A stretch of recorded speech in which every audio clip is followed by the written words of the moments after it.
ভয় করে না, আবার করেও, এটা কোনো ব্যাপার না। আমরা কমে পাই বিধায় কারণে আমরা এখানে থাকি। যে কোনো সময় হয়তো দুর্ঘটনা ঘটতে পারে, কিন্তু এটা নিজের ভাগ্যের মানিয়ে নিতে হবে।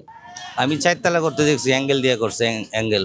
আগে বাসা ছিল, বাস ফেলে দেয়া পরে রুহার অ্যাঙ্গেল বসাইছে বাড়িওয়ালা। নিয়ম নীতি উপেক্ষা করে ঢাকার প্রাণকেন্দ্র হাজারীবাগ থানার বারৈখালী এলাকায় নির্মাণ হয়েছে একটি 4 তলা ভবন, যেখানে পাইলিংয়ের পরিবর্তে ব্যবহার করা হয়েছে লোহার অ্যাঙ্গেল এবং টিন, যা অত্যন্ত ঝুঁকিপূর্ণ এবং যে কোনো সময় বড় ধরনের দুর্ঘটনা ঘটতে পারে। আপনাদেরকে দেখানোর চেষ্টা করব এবং জানার চেষ্টা করব এই বিল্ডিং সম্বন্ধে।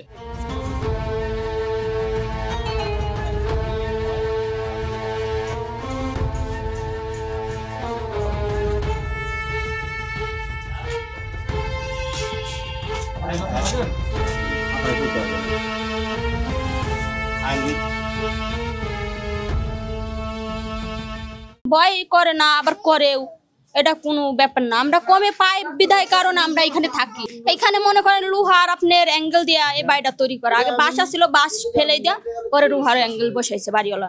আমার মেয়ের বয়সে 10 বছর, আমি এখানে, আমার মেয়ে বড় হয়েছে, এইখানেই আমি থাকি। আমি 4 তলা করতে দেখছি, অ্যাঙ্গেল দিয়ে করছে, অ্যাঙ্গেল। কোনো পাইলিং নেই? না। নিচে কোনো পাইলিং আছে? সেটা আমি কইতে পারি না। পিলার আছে? ওইটা আমি বলতে পারি না।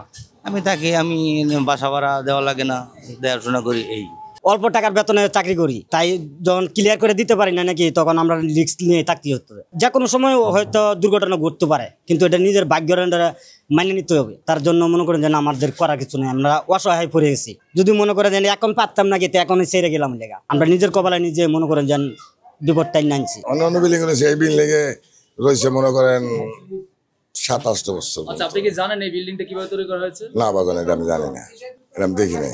এই বিল্ডিং এ যে একটা পিলার নেই, এরপরে দেখা গেছে যে এখানে কোনো রড সিমেন্ট কিছু নেই, শুধু বাঁশের উপর দিয়ে, টিনের উপর দিয়ে ঢালাই করা হয়েছে। এটা যে ঝুঁকিপূর্ণ, সেটা কি আপনি জানেন? না বাজান, এটা আমি জানি না, আমি নতুন তো, আমি কেমনে বুঝুন বাজান। কি করুন, বাসা পারি না, পারি না, ঠিক মতো চলতে পারি না, আরো এই